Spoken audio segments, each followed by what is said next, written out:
Janeiro, the heart of Brazil and the heartbeat of football. A city alive with the beautiful game.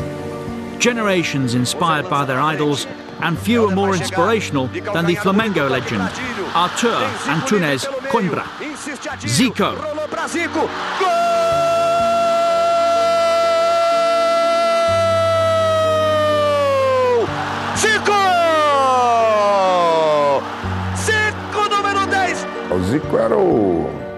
ZICO was the guy who made a difference in a game. One of the greatest joys I had in football was playing alongside ZICO. He was a genius, a brilliant player. God, he's the most idolised player in Brazilian football since Pelé. I can happily say that I gave my blood to Flamengo in my 20 years there, and I gave it with love, with pride and great honour. Zico, a volta, o pé direito. Golaço sensacional de Zico.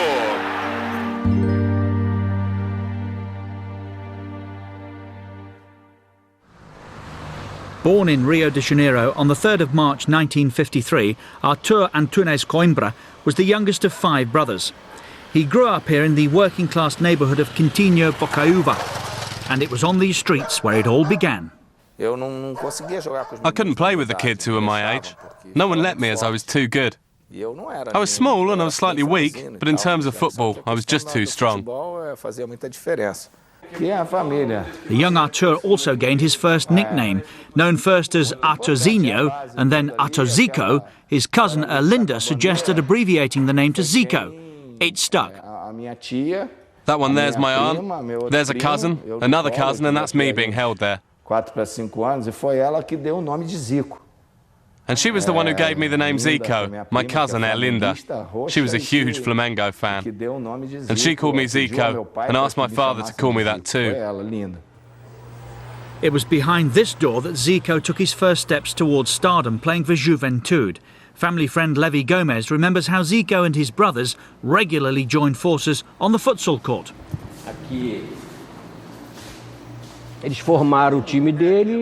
They put together a team and they were unbeatable. No one came close to beating them, even more so when ZICO was playing. They've been playing here since 1961 under the name of Juventude. Even when ZICO was only 6, he would play for them. And I'm telling you, he could really play. And it was playing indoor football or futsal where ZICO was first spotted. In 1967, at the age of 13, he was set to join his brother Edu's club, America. Instead, he was offered a trial at the club he fanatically supported, Flamengo. It was during a futsal tournament that someone from my neighbourhood spotted me.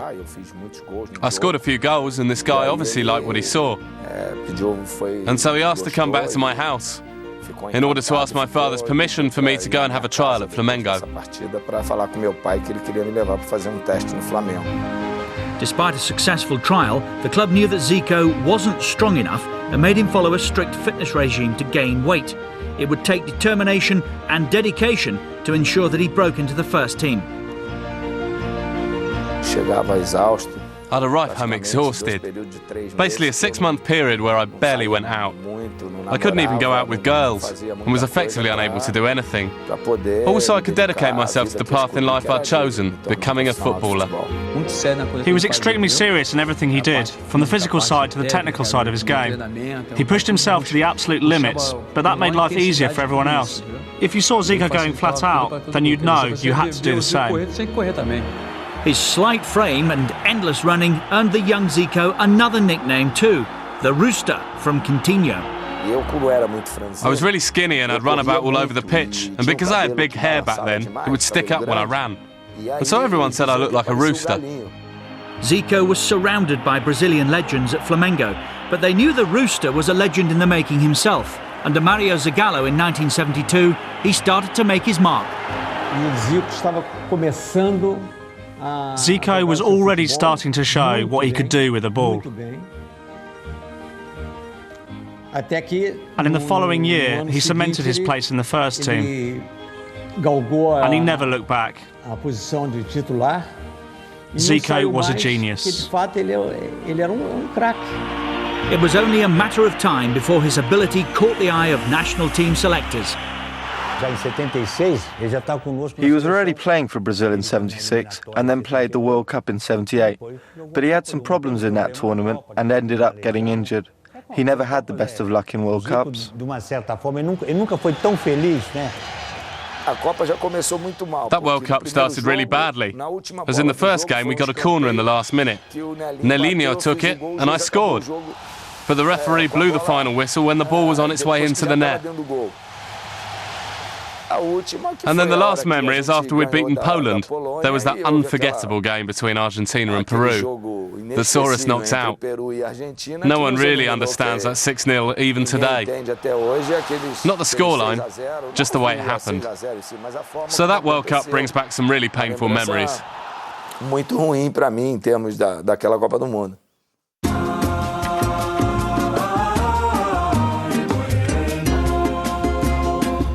Despite Brazil's controversial exit, the experience in Argentina had been a learning curve. Back in Rio at Flamengo, a new generation of players had emerged. And in ZICO, the side had its star. No one symbolised the dynamic new face of Brazilian football more than Flamengo's number 10. Clean living, dedicated and professional, he was an instant hit on the terraces. Indeed, his Flamengo career was characterised by the strong bond he shared with the fans. Even today, he is idolised at the Maracanã. Tentativa de rebote, reclamar uma mão, Zico. Gol do Flamengo, mas hoje o Zico tá demais. Tá demais. Eu acredito foi porque ela me viu. I think it's because the fans saw me start out, grow up, and finish my career at Flamengo. It was the only Brazilian team I played for, and I played as if I was a supporter. So with that in mind, I think I gave more of myself on the pitch. And when Flamengo won, I taste victory twice, as a player and then as a fan. Flamengo are commonly regarded as the people's team in Rio. The fans have always identified with the players who show spirit and determination above all other qualities. Here, we make our own stars, reads the club's motto. Each of us had our own history within the club. This really helped, as the fans understood that our hearts were red and black, and we all fought for the cause. Every player you'd see would be covered in sweat or blood. Of the squad of 16 or so players, we had 12 who played for Brazil. We could have made up a national team just from Flamengo. I really believe that the best team I ever played in was that one. We'd go to a game knowing that we'd win. We didn't know what the score would be, but we knew we'd win. Their aim was simple, to become the best side in the world. Winning their first title in 1980 was a decisive step in that direction. Our manager told us that if we wanted to become Libertadores and world champions, then we had to become Brazilian champions first, and so we went after that. We knew that each of us would have our names in the history books if we could make that happen. While Flamengo boasted an array of attacking talent, there was never any doubt who the real star of the show was. Zico had already become the heartbeat of both Flamengo and Brazil. He was the man who made the difference.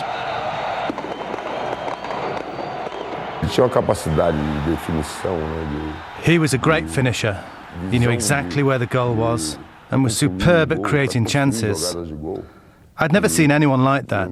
Like I said, for us, he was the guy who would finish a game off. So when I played with Zico, it was like cooking. All I had to worry about was preparing the dinner, safe, in the knowledge that everything would come out fine in the end. More than anything, though, he was becoming famous for his eye for goal from free kicks. From outside the area, Zico was simply deadly. Whenever we got a free kick, everyone stopped to watch and wonder what was going to happen. And in the majority of cases, the ball would end up in the back of the net. Zico's fame had reached new heights. Legendary samba musician Jorge Benjor even wrote a song celebrating his hero's trademark dead ball expertise. It was his speciality. If the wall was inside the box, then it would be a goal. It was after a game against Fluminense that I wrote Flamengo's number 10. He scored 2 beautiful free kicks. Yet he still had his doubters. The Sao Paulo press suggested he could only turn it on at Flamengo's home ground, the Maracanã. But no one has ever played more games or scored more goals in Brazil's legendary stadium. The Sao Paulo press labelled me a Maracanã player, or someone who could only play in the Maracanã. As if this bothered me. To be labelled as the best player in the biggest stadium in the world, as far as I'm concerned, that was great. It's a real compliment and not a criticism.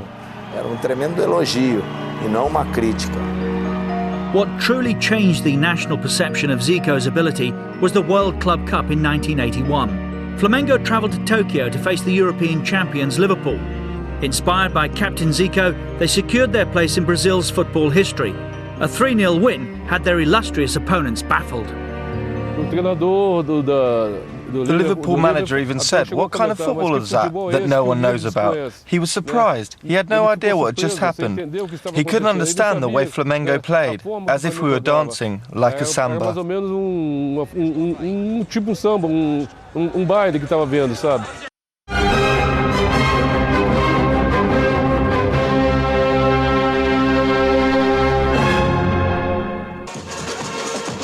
The samba football continued into 1982, but this time at the World Cup in Spain. Brazil hadn't won the tournament since 1970. Expectations for Zico's generation were inevitably high. Captained by Corinthians' elegant and outspoken playmaker Socrates, Brazil had the side to win it. That team was put together over 3 years, and so we created our own sense of identity. We had a real collective strength and naturally thought we had something going on that was special and a little different. No doubt about it. Brazil immediately justified their reputation as pre-tournament favourites with a brand of football that captured the purists' hearts. And it came as little surprise that Zico provided the cutting edge, as he so often did with Flamengo. Brazil's star player struck 3 times in the tournament's opening phase. He'd become the undisputable number 10 for both club and country.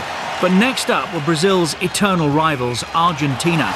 And for Zico, it would be a clash against another number 10, a certain Diego Maradona.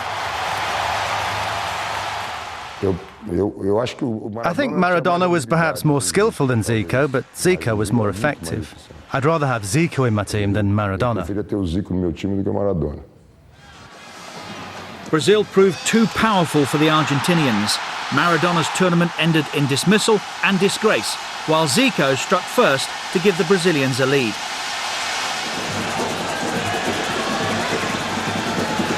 He went on to set up his Flamengo teammate Junior as Brazil cruised to a 3-1 win.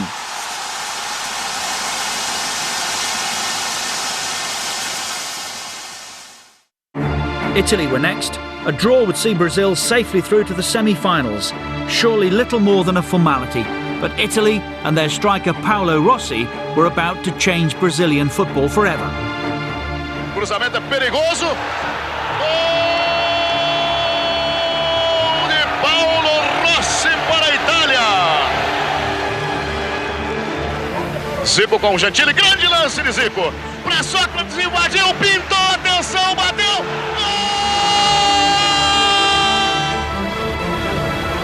Toninho Cerezo.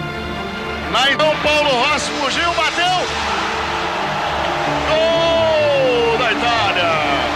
Cerezo passou para receber. Falcão limpou, vai bater, bateu. Gol!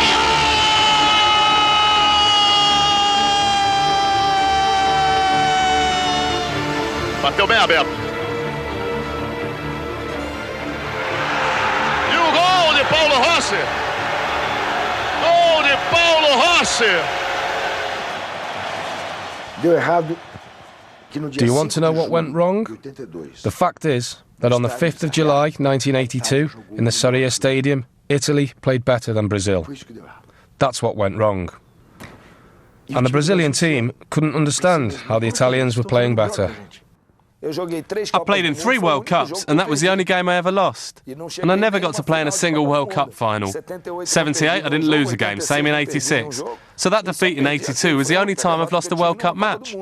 And even so, we never got to a final. That's football for you.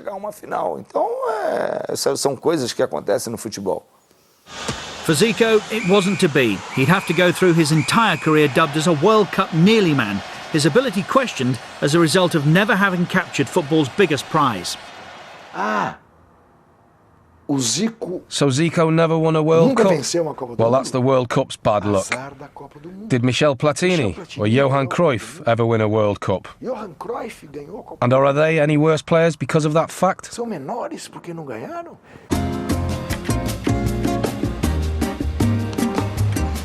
He was still number one back in Rio. Flamengo were only too delighted to welcome him back. It wasn't the first or the last time that he'd sought refuge with his hometown club. And domestically, Flamengo showed no signs of letting up as they landed a third title in 1983.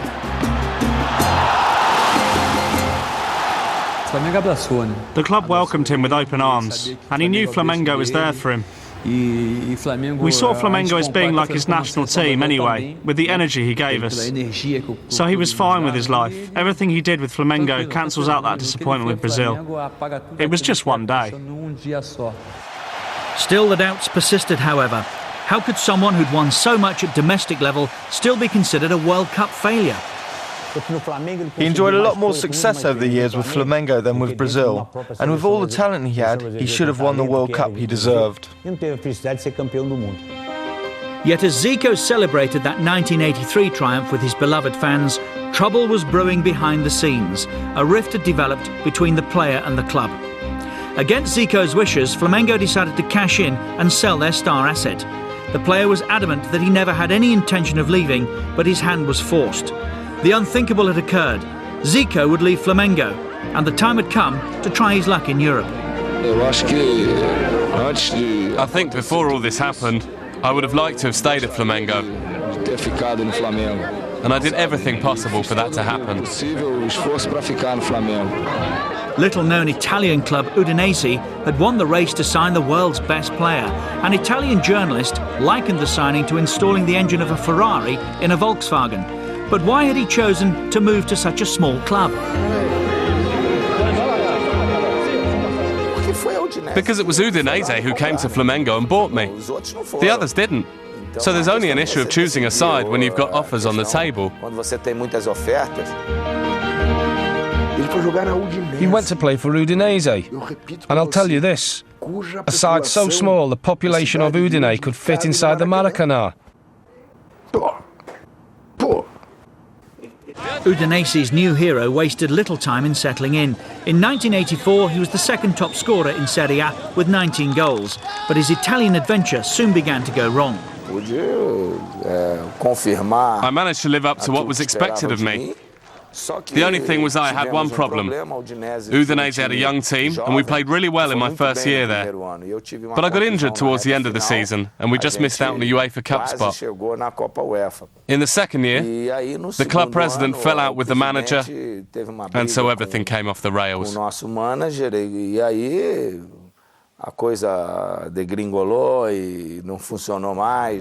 Flamengo, now with a new board, were keen to offer their former star a lifeline. Zico wasted little time in rekindling his love affair with the club. We knew that he'd left a seed here, and were almost sure that he'd go over there and play, but that he'd be back one day. And that's what happened. He went, and then he came back.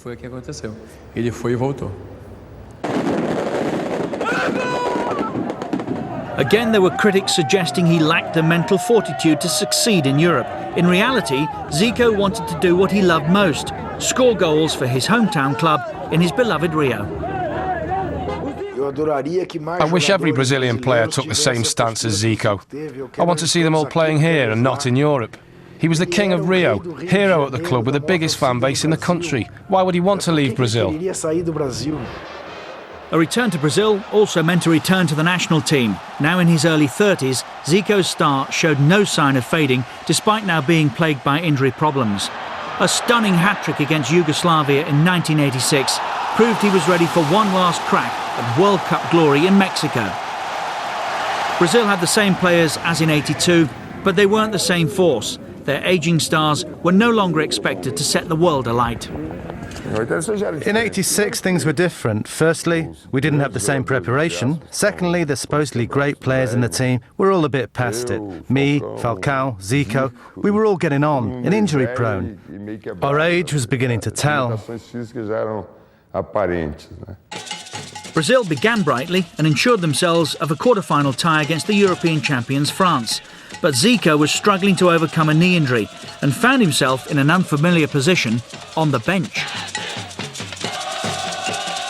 If I hadn't been the pro that I was, I probably wouldn't have even been playing in that World Cup. I simply wasn't fit enough.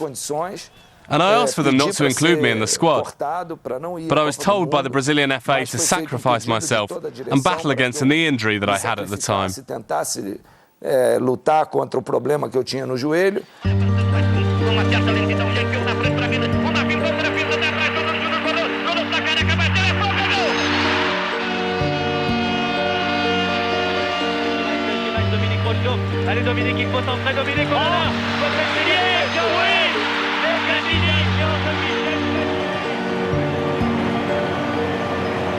With the match locked at 1-1, Zico was once again introduced as the potential saviour, and he was greeted to a standing ovation.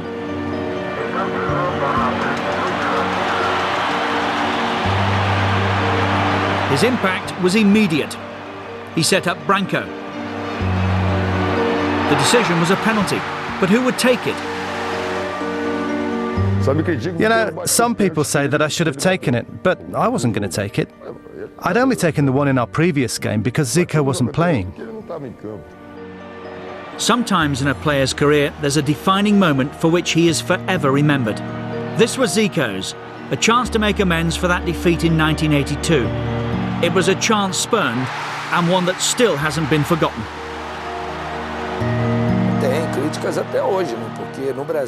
I still get criticised even today. Because in Brazil it seems that every World Cup where we don't win, there has to be a scapegoat. In 1950 it was Barbosa, in 82 Toninho Cerezo, in 78 it was Coutinho, and so in 86 it was me. Every time we don't win, people want to find someone to blame. Brazil went on to lose in a penalty shootout. Socrates, one of two players to miss, as France sealed a famous win. Not that anyone remembers his miss. Even today, most people remember the penalty that Zico missed. And no one remembers that I missed one. I've got no idea why that is, but he was the one who got all the blame. Once again, the reaction from Flamengo was completely different. Another World Cup failure, but yet another warm welcome home in Rio. While his career was coming to an end, Zico found a new lease of life in nurturing a very talented young side. The spirit is good. The squad's very young, but very talented. I look to give the youngsters here all of my experience that they'll need.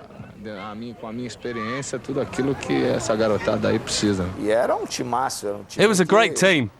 We had 5 players who would go on to become world champions in '94.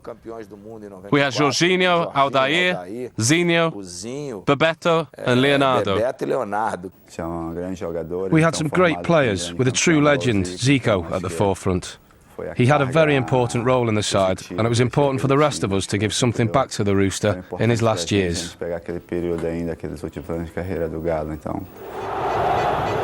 Flamengo's number 10 inspired his teammates to title number 4 in 1987. Of all his many achievements, perhaps this one was his greatest.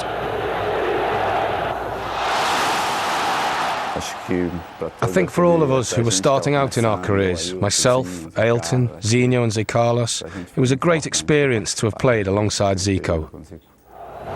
But the Rooster was beginning to feel his age. His body couldn't cope, and the enthusiasm was no longer there. In 1989, at the age of 36, he felt he had no option but to retire. I'd play 3 or 4 games and then pick up a muscular injury. And so this started to really get me down. And I lost all enjoyment in training, and when you lose the enjoyment, you can't go on. The curtain had come down on a career that had witnessed 52 goals for Brazil and more than 500 for Flamengo. Despite a final fling in Japanese football and forays into management, it's at Flamengo that his memory will be most cherished. ZICO himself considers the moment he first arrived there as the defining moment of a glittering 20 years at the top. That was the most memorable day, as that's where it all began. My history in football started when I first trained with Flamengo. That's the moment for me. My story started there.